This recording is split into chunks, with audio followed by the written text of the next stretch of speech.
I'll show you a few different ideas for making flounces in your skirt. There's a couple of ways to do it.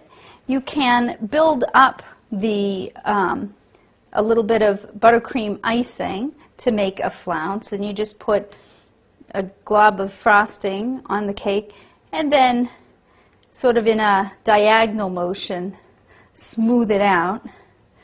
So you put a line of frosting like this and then just kind of smooth it out and taper it up to the top so that it sticks out pretty thick on the bottom. And then as you get to the top, it just disappears. Okay, this is the base. You want to make these flounces or bumps in the cake before you put the fondant on, and it will give it a nice ruffly look to the skirt. Another way to do it is to take some of those cake pieces that we cut off. This is cut from that little bit of dome that we cut off of our round cake, our 10-inch round cake, and just cut a piece like this with a little diagonal cut to it, and you can stick that onto the cake and then lightly frost over that.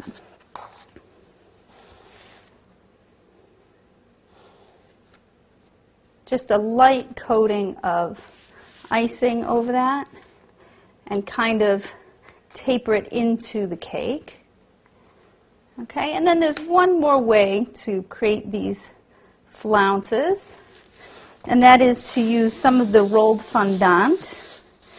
And if you take a piece of the rolled fondant, you can either do it in white or do it in the color of the skirt that you're making, and roll it about 3/4 inches tube and then taper it up at the top, and then you can put that onto the cake like this and just kind of press it down and shape that, and the fondant will lay over that and you'll get a nice flounced skirt instead of a straight skirt. Now I've made about 8 flounces in our skirt base, and before we cover the whole thing with fondant, we're going to just clean up the plate a bit. You can just take a paper napkin or a paper towel and wrap your finger in it and just wipe off any of this excess frosting here. And then just keep turning to a clean spot on your paper and wiping around to get that plate nice and clean so that you won't have any frosting mess while we're doing our fondant.